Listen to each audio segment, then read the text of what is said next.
Baik, Assalamualaikum warahmatullahi wabarakatuh. Selamat pagi semuanya. Waalaikumsalam warahmatullahi wabarakatuh. Waalaikumsalam warahmatullahi wabarakatuh. Mak, bersuara layar kapan nih, Mak? Ulang. Baik, Assalamualaikum warahmatullahi wabarakatuh. Rekam layar YouTube suara tidak? Waalaikumsalam warahmatullahi wabarakatuh. Waalaikumsalam warahmatullahi wabarakatuh. Alhamdulillahirabbil alamin. Assalatu wassalamu anbiya'i wal mursalin wa ala alihi wa sahbihi rasulillahi ajmain amma ba'du. Salat berserta salam tak lupa kita sampaikan kepada nabi kita, yakni Nabi Muhammad sallallahu alaihi wasallam.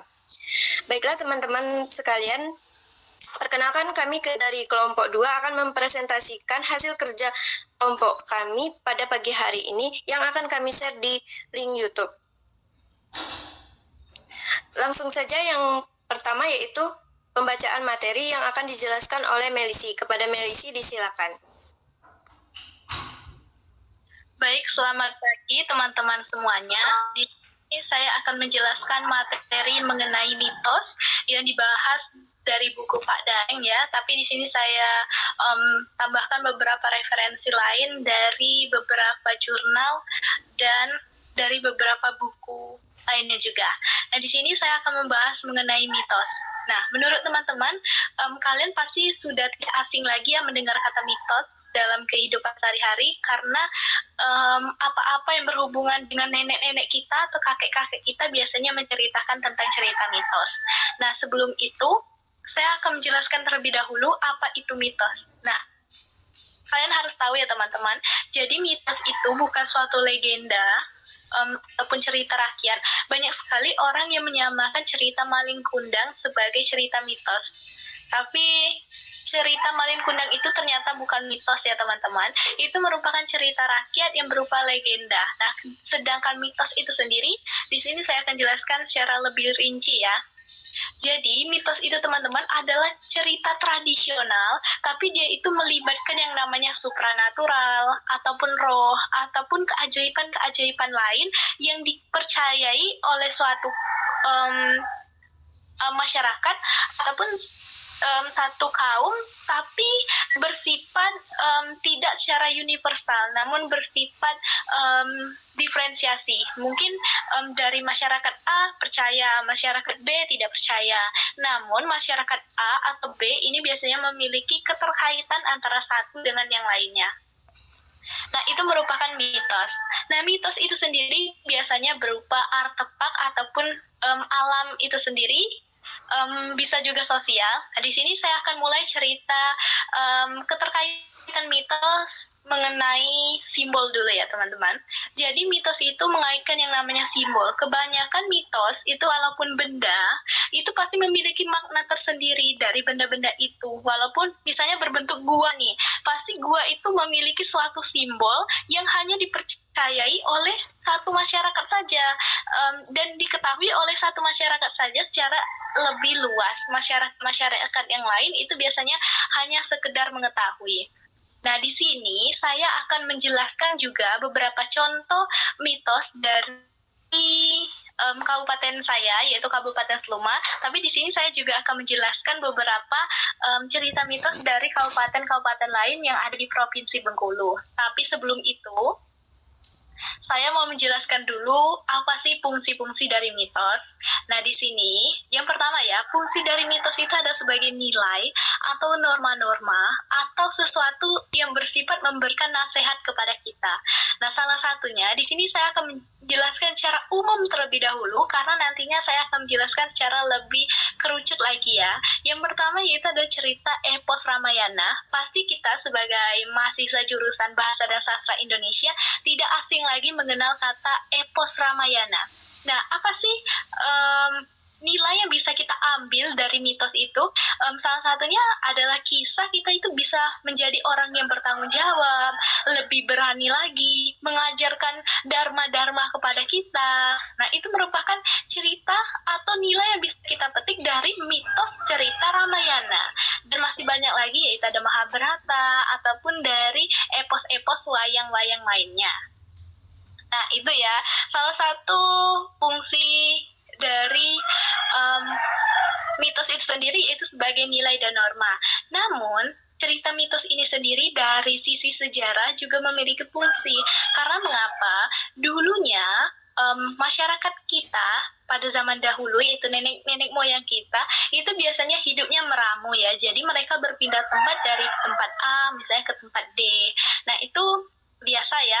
Namun mereka itu meramunya, misalnya di dalam kelompok itu ada 10 orang, nah 5 orang itu ke C dan 5 orang lagi ke E. Mereka itu akan berpisah secara beda-beda. Jadi tidak semuanya itu dari 10 itu langsung ke tempat D, tidak ya. Nah, sedangkan dengan adanya cerita mitos, masyarakat A, misalnya salah satu contohnya adalah masyarakat A, dia akan lebih akrab lagi. Karena misalnya nih, salah satu contohnya, misalnya di desa A dipercayai bahwa salah satu gunung itu bisa memberikan keajaiban dan manfaat nih bagi masyarakatnya. Maka masyarakat A itu sendiri akan lebih akrab nih, ini nih nenek moyang kita dulu. Dengan demikian akan sulit bagi kelompok A itu untuk terpecah belah. Nah, selanjutnya adalah fungsi dari sisi seni. Karena mengapa teman-teman? Dengan adanya cerita mitos, seni juga memiliki nilai sendiri dari cerita mitos. Salah satunya ya, pada zaman dahulu itu salah satu mitosnya banyak yang mempercayai bahwa patung itu merupakan suatu arwah atau roh yang berada di dalam patung itu, sehingga dipercayai bahkan disembah. Nah, itu merupakan mitos ya. Nah, dengan patung-patung tersebut, masyarakat akan lebih kreatif lagi, sehingga mereka akan merasa bagaimana ya bisa membentuk patung yang lebih baik daripada ini, atau bagaimana ya membentuk patung yang berbeda dari bentuk yang ini. Nah, dari sisi artefak sendiri itu merupakan seni. Nah, dari sisi yang lain yang bukan berbentuk artefak, salah satunya adalah non-artefak, yaitu adalah teater. Dengan adanya cerita mitos, biasanya bisa diteaterkan juga, sehingga memberikan kasana budaya yang lebih luas lagi. Nah, yang selanjutnya adalah kita ya, seperti tari. Dengan adanya mitos biasanya ada tari yang menyampaikan pesan-pesan dari makna tari itu, seperti ada tari ronggeng. Nah, itu juga ya. Nah, selanjutnya yaitu dari sisi musik juga bisa dijadikan salah satu wadah dari cerita mitos. Nah, banyak sekali dari cerita mitos ya, fungsi-fungsi dari mitos. Nah, di sini saya akan menjelaskan beberapa contoh mitos. Mungkin saya juga tidak bisa menjelaskan secara luas banget, sebenarnya banyak sekali, tapi di sini karena teman-teman saya juga ingin menjelaskan dan kami keterkaitan terhadap penyimpanan internet contoh mitos, mungkin saya juga tidak bisa menjelaskan secara luas banget, sebenarnya banyak sekali, tapi di sini karena teman-teman saya juga ingin menjelaskan dan kami keterkaitan terhadap penyimpanan internal juga ya teman-teman, jadi saya akan menjelaskan secara lebih singkat saja. Nah, salah satu mitos dari kabupaten saya, yaitu Kabupaten Seluma, di sana ada salah satu desa yang namanya adalah Selingsingan. Nah, di sana dipercaya oleh masyarakat Seluma bahwa dengan misalnya masyarakat datang atau mereka melakukan seperti ritual penyembahan dengan membawa nasi kunyit ataupun nasi lemak, nah mereka sembah atau makan, dia itu berada di tangga 1000 teman-teman, tangga 1000. Nah, di sana mereka percaya nih dengan mereka memberikan seperti santunan atau ucapan terima kasih di tangga 1000 dan menuliskan keinginan mereka di dinding itu, maka roh nenek moyang mereka itu akan merasa senang dan mengabulkan keinginan mereka. Nah, kemarin itu dari beberapa kejadian yang lalu banyak sekali, itu juga banyak ya di berita-berita ataupun kalian bisa searching di website, itu yang namanya tangga 1000 Selingsingan. Nah, itu banyak sekali, misalnya si A sudah lulus menjadi banyak yang mereka itu membawa kepala kambing ataupun membawa ayam ayam yang sudah dimasak kunyit ya, masak kuning ya, di nasi kunyit ya kalau kami menyebutnya. Nah itu juga banyak teman-teman. Jadi mereka akan berbondong-bondong untuk mengucapkan terima kasih. Nah di sana juga ada kuburan, itu kuburan nenek moyang mereka dari zaman-zaman dahulu. Nah ini yang kedua, mungkin saya akan menjelaskan 3 contoh saja, nanti dilanjutkan oleh teman saya ya. Yang selanjutnya adalah cerita mitos Simpang Tiga Ngalam. Katanya ini dari beberapa waktu lalu, sudah lumayan lama saya mendengar ada teman saya yang cerita bahwa kemarin itu ada pukul 2, namun ini bukan bersifat individual ya, juga banyak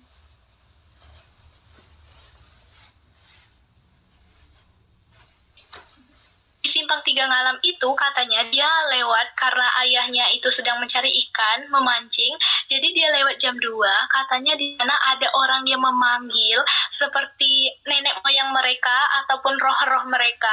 Jadi misalnya kita tidak melakukan seperti perbuatan yang baik, maka mereka akan mengganggu. Misalnya kita berkata-kata yang kurang sopan ataupun kurang menyenangkan di jalan Simpang Tiga Ngalam itu, maka roh itu akan merasa terganggu dan mengganggu lalu lintas yang ada di sana. Nah, itu merupakan salah satu contoh yang ada di Seluma. Nah, di sini saya akan masuk ke mana ya? Buku sebenarnya saya punya banyak cerita itu, nanti bisa kalian baca di PDF aja ya teman-teman, karena ini penyimpanan internal teman-teman saya sepertinya terlalu panjang. Nanti kalau dijelaskan secara lebih detail akan berjam-jam. Nah, di sini saya akan menjelaskan satu lagi aja, yaitu Puncak 7 yang ada di Bengkulu Selatan. Nah, dipercaya oleh masyarakat Bengkulu Selatan bahwa di Puncak 7 itu di Bengkulu Selatan itu di salah satu daerah, namun sampai sekarang juga belum diketahui daerah yang mana, namun cerita itu turun-temurun disampaikan oleh masyarakat ke generasi-generasi mereka. Katanya di Puncak 7 itu ada seperti roh atau supranatural. Jadi misalnya kita tidak sengaja datang ke sana ataupun kita bertemu dengan puncak itu, jika kita melakukan perbuatan yang kurang mengenakan, maka kita akan mendapatkan malapetaka. Bahkan kita bisa terjadi kesurupan ataupun kayak kesakitan atau gangguan psikologi ataupun gangguan fisik lainnya yang didapatkan dari Puncak 7. Namun jika kita berbuat baik, maka kita itu seperti mendapatkan ridhoan ataupun seperti keajaiban sendiri. Nah, ini mungkin adalah penjelasan saya mengenai mitos. Mohon maaf ya, untuk selanjutnya, penjelasan selanjutnya akan dijelaskan oleh teman-teman saya. Saya tutup ya teman-teman. Terima kasih. Oke, baik. Selanjutnya saya akan menjelaskan mitologi dan struktur sosial. Struktur sosial adalah susunan hubungan antara individu-individu yang menimbulkan adanya bentuk dan sistem masyarakat. Struktur sosial dari suatu masyarakat budaya terdapat di balik berbagai aktivitas individu. Salah satu dari unsur pengatur aktivitas itu ialah mitologi. Mitos senantiasa telah mendapat tempat khusus dalam studi antropologi budaya. Ada sebuah karangan Claude Lévi-Strauss yang berjudul The Story of Asdewall. Isi cerita ini harus dimengerti. Isi cerita ini, yang pertama, terjadi musibah kelaparan di lembah sungai Skena. Waktu itu musim dingin dan sungai membeku. Seorang ibu dan anak perempuannya yang suaminya telah menjadi korban kelaparan bernostalgia akan waktu yang menyenangkan ketika mereka masih bersama-sama dan tidak terjadi musibah kelaparan. Karena tidak terkait pada tempat ketika suaminya meninggal, masing-masing memutuskan untuk saling mengunjungi. Pada waktu bersamaan, keduanya berangkat. Ibunya yang hidup di hulu sungai mengambil arah timur. Putrinya yang berdiam di hulu sungai Skena mengambil arah barat. Di pertengahan jalan, mereka berdua berjumpa. Keduanya mendirikan sebuah kemah pada pokok sebatang pohon di tepi sungai. Di dekatnya menemukan buah bes merah yang dimakan berdua. Di tengah malam datanglah seorang laki-laki mengunjungi perempuan yang termuda. Nama laki-laki itu Harsenas. Harsenas sesungguhnya adalah nama sejenis burung yang menjadi perlambang untuk munculnya peristiwa-peristiwa yang membahagiakan. Sejak itu, Setiap pagi kedua perempuan itu menemukan binatang yang terbunuh dan karenanya persediaan daging menumpuk. Beberapa waktu kemudian perempuan termuda yang sementara itu sudah menjadi istri Hasanas hamil dan melahirkan seorang bayi lelaki yang diberi nama Asdiwal. Dengan cara gaib, Hasanas membesarkan Asdiwal dan menyerahkan kepadanya seluruh peralatan magis untuk berburu dan anak panah yang mengena sasarannya, sebilah tombak, keranjang, sepatu salju, jas hujan terbuat dari kulit pohon, dan sebuah topi. Peralatan-peralatan ini memungkinkan mengatasi semua rintangan, membuatnya kasat mata dan memperoleh makanan yang tidak pernah kering sumbernya. Kemudian lenyaplah Hasanas dan nenek Asdiwal meninggal dunia. Cerita yang kedua, Asdiwal dan ibunya bergerak ke arah barat dan bertempat tinggal di kampung kelahiran ibunya di Salasar. Pada suatu hari muncul seekor beruang putih betina lembah. Asdiwal memburunya dan hampir akan menangkapnya. Seandainya pada saat terakhir beruang putih betina itu tidak memanjat sebuah tangga yang berdiri tegak lurus, Asdiwal terus memburunya dan tibalah dia di surga. Dia melihat suatu pandangan rumput hijau penuh bunga. Beruang betina itu menggoda Asdiwal ke rumah ayahnya, Matahari namanya. Beruang itu bermetamorfosa menjadi seorang gadis cantik, bintang kejora. Setelah mengatasi percobaan-percobaan dari Matahari, berburu kambing gunung walaupun ada gempa bumi, mengambil air dari suatu goa, dindingnya dapat saling mendekat dan menutup, menebang pohon yang dapat menindih setiap orang yang menebangnya dan tetap hidup meskipun berada dalam sebuah tanur yang merah membara. Asdiwal diperbolehkan mengistri bintang kejora. Keberhasilan Asdiwal adalah berkat peralatan ampuh yang diperoleh dari ayahnya. Tiba pada dilanda rasa rindu kepada ibunya. Matahari mengizinkan berangkat ke dunia bersama istrinya. Bintang Kejora, mereka dibekali makanan untuk selama 4 bulan. Dengan demikian, penduduk yang sedang tengah-tengah musim dingin dan musim kelaparan dapat menerima keduanya dengan tangan terbuka. Kendati istrinya telah berulang kali mengingatnya, Asdiwal toh mengawini juga seorang gadis kampung itu. Karena merasa terhina, Bintang Kejora kembali ke surga. Asdiwal yang kini menyesali perbuatannya diguncang kesedihan yang mengikutinya. Di tengah jalan antara langit dan bumi, dengan satu pandangan Bintang Kejora menyebabkan Asdiwal terjatuh dan meninggal. Bintang Kejora di surga menyesali perbuatannya. Dengan sebuah jala, Matahari menjaring Asdiwal dari bumi dan menghidupkannya kembali dengan cara mengusap tubuhnya dengan sehelai bulu. Beberapa waktu berselang, lagi-lagi Asdiwal merindukan kampung halamannya. Bintang Kejora mengantarnya hingga ke tepi kampung, dan di sana mereka berpisah untuk selama-lamanya. Sementara itu, ibu Asdiwal juga telah meninggal dunia. Kini tak ada lagi satupun yang mencegahnya meninggalkan Salasar. Cerita yang ketiga, Asdiwal berjalan menghilir sungai dan tiba di Ginakan Gilgit. Di sana dia jatuh cinta dengan anak gadis kampung kepala dan mengambilnya sebagai istri. Bersama keempat iparnya, Asdiwal berburu kambing liar. Bentar guys. Berburu kambing liar. Berkat peralatan-peralatan ajaibnya, perburuan Asdiwal tidak hampa tangan. Pada awal tahun, seluruh kelompok menuju ke Nas. Mula-mula mereka berjalan sepanjang Sueskena sampai ke muaranya, dan melalui laut menuju utara. Suatu perbantahan antara Asdiwal dan iparnya tentang perolehan berburu di darat dan berburu di laut. Asdiwal kembali dari suatu perburuan di gunung dengan membawa 4 beruang yang dibunuhnya. Karena iparnya kembali dengan hampa tangan dari berburu laut, mereka merasa terhina dan marah. Keempat ipar itu pergi membawa serta saudara mereka yang hamil, istri Asdiwal, dan meninggalkan Asdiwal seorang diri. Cerita yang keempat, sekelompok orang asing yang datang dari Gitkatla, sebuah pulau yang terletak di barat daya Sungai Skena, menemui Asdiwal di sana. Mereka hendak ke Sungai Nas untuk menangkap Kandalfish. Kelompok terdiri dari 4 saudara laki-laki, seorang saudari perempuan. Saat Asdiwal memperistirahatkan saudari mereka dan berangkat bersama. Ketika sampai di Nas, mereka menjual banyak daging segar dan ikan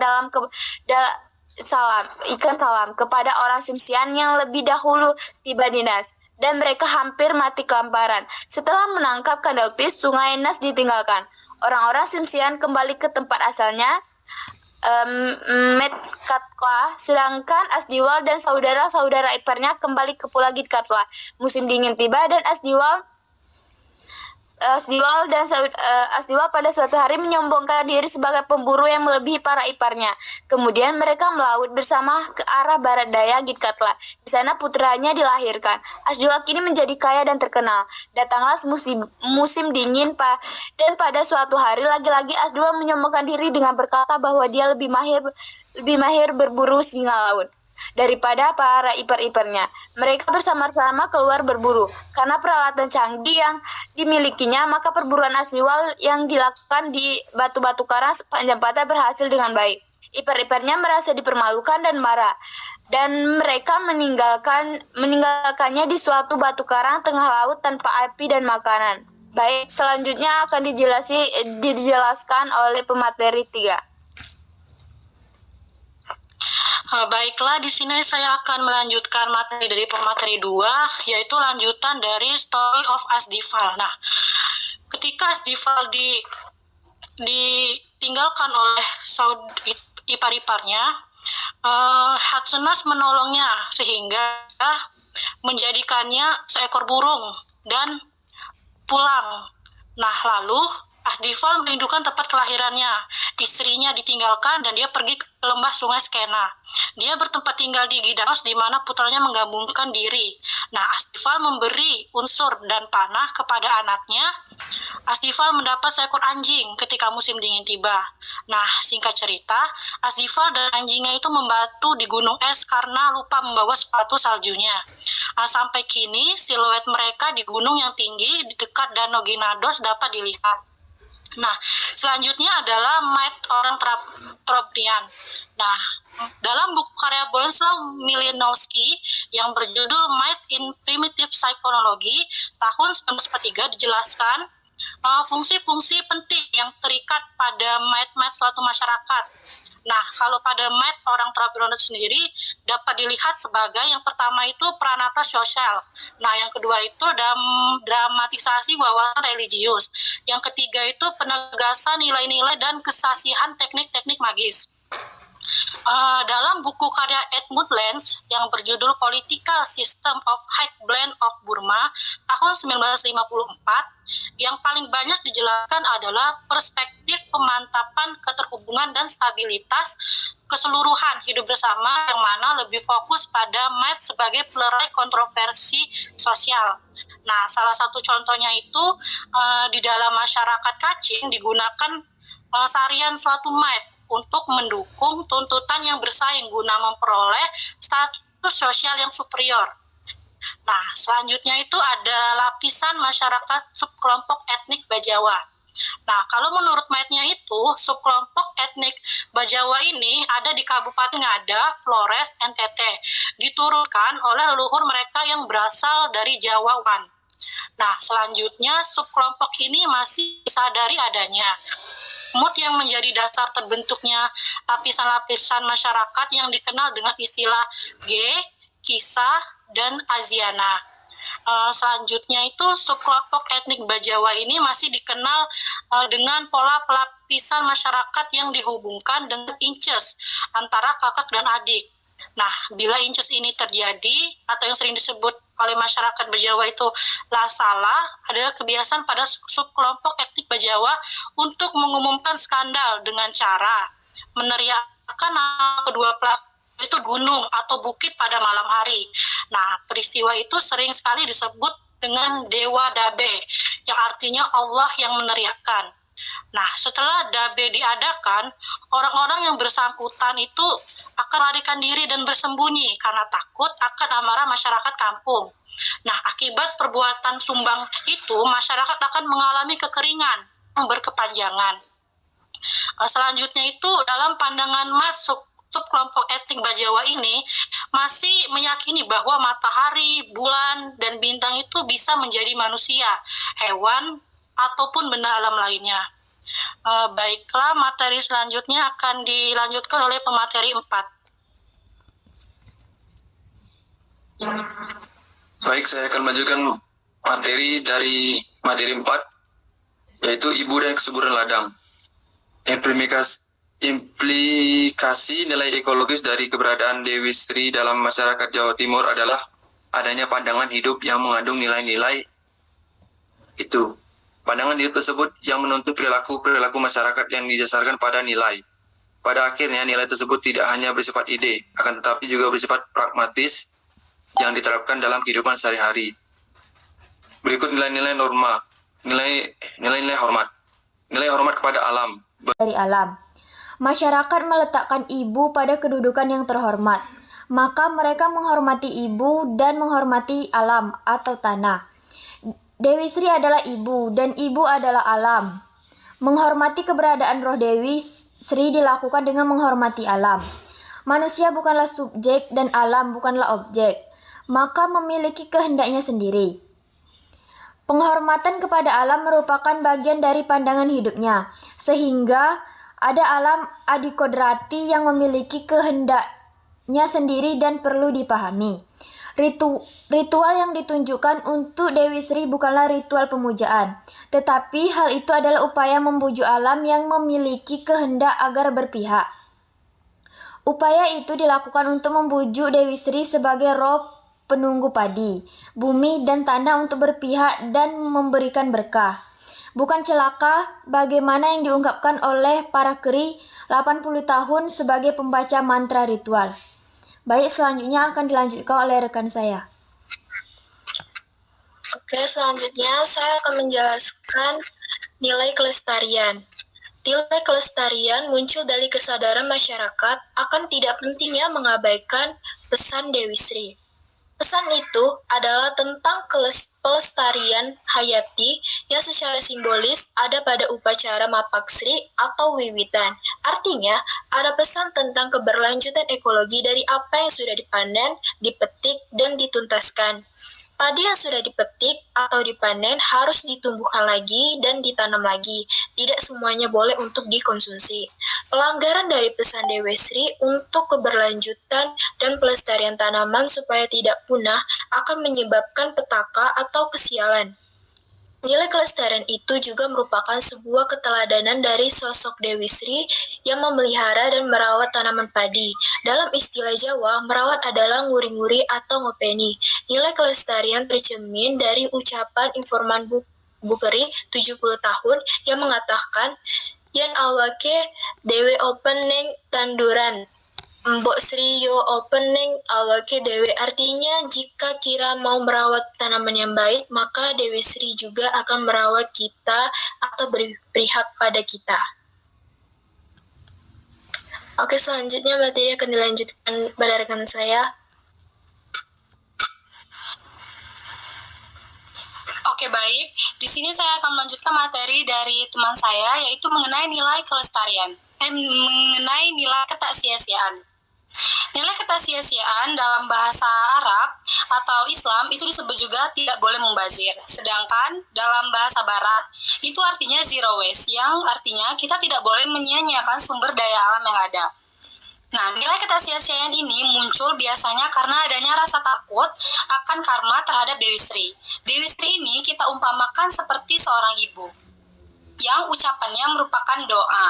Jadi, kita tidak boleh membuat seorang ibu menangis atau sedih karena akan terjadi hal-hal buruk. Nah, nilai ketaksiasiaan ini tidak boleh kita sia-siakan karena itu merupakan rasa syukur kita telah diberi sumber daya alam yang ada. Contohnya seperti bahan makanan untuk keberlangsungan hidup kita. Nah, ada pula contoh yang dapat kita terapkan dalam kehidupan sehari-hari ini. Yang pertama adalah kita tidak boleh menyia-nyiakan hasil panen yang ada. Jadi kita bisa mengkonsumsi hal sesuai dengan kapasitas kita, sehingga tidak adanya mubazir. Lalu yang kedua adalah bertani yang berkelanjutan. Maksudnya kita tidak bisa berpatokan pada hasil tani saja, sehingga kita bisa memanfaatkan seperti menjaga kelestarian alam yang ada, yaitu kebersihan tanah atau menjaga limbah-limbah yang ada di sawah. Mungkin itu saja dari saya.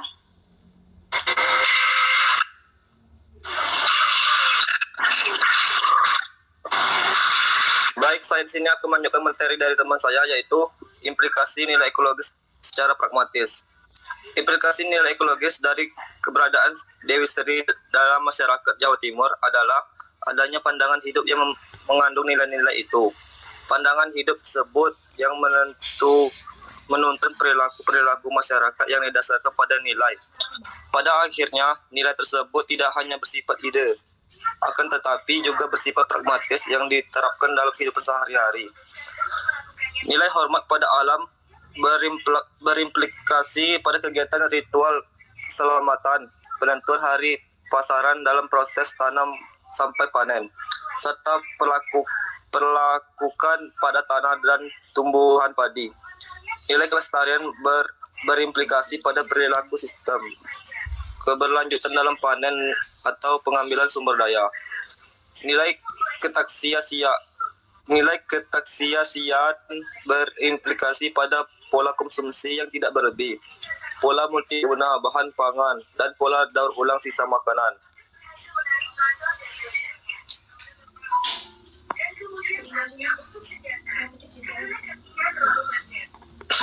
Implikasi nilai hormat pada ritual selamatan terlihat pada upacara yang dilakukan oleh masyarakat sebelum memulai tanam dengan perlakuan khusus pada tanah garapan secara simbolis. Implikasi nilai ketaksiasiaan terlihat pada pola konsumsi yang tak berlebih dengan prinsip demi necessity, ngati-ngati yang artinya hemat, waspada, dan berhati-hati. Biasanya masyarakat tidak memasak makanan secara berlebihan untuk tidak menyia-nyiakan makanan. Ketika makanan berlebih atau seorang anak tidak mau menghabiskan makanannya, biasanya orang tua menyampaikan dampak buruk melalui mitos seperti nanti ayamnya mati atau nanti Dewi Sri menangis. Dampak buruk itu akan berakibatkan pada kemalangan. Implikasi nilai hormat pada ritual selamatan terlihat pada upacara yang dilakukan oleh masyarakat sebelum memulai tanam dengan perlakuan khusus pada tanah garapan secara simbolis. Petani melakukan ritual memulai tanam dengan selamatan demi menghormati roh penjaga tanah atau sawah dan meminta restu pada Dewi Sri. Nilai hormat kepada alam berimplikasi pada kegiatan ritual selamatan, penentuan hari pasaran dalam proses tanam sampai panen, serta perlakukan pada tanah dan tumbuh padi. Nilai kelestarian berimplikasi pada perilaku sistem keberlanjutan dalam panen atau pengambilan sumber daya. Sementara itu, ketaksiasiaan berimplikasi pada pola konsumsi yang tidak berlebih, pola multiguna bahan pangan, dan pola daur ulang sisa makanan.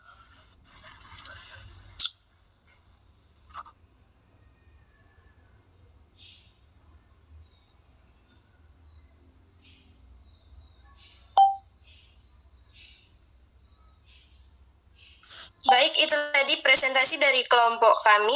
Jika ada pertanyaan yang ingin ditanyakan, silakan ditanyakan melalui kolom komentar YouTube. Saya selaku moderator mengucapkan mohon maaf yang sebesar-besarnya jika ada kesalahan dan kekurangan. Semoga presentasi di pagi hari ini bermanfaat bagi kita semua. Saya akhiri, wabillahi taufiq wal hidayah. Wassalamualaikum warahmatullahi wabarakatuh. Waalaikumsalam warahmatullahi wabarakatuh. Udah. Matikan kan? Udah, ini boleh keluar?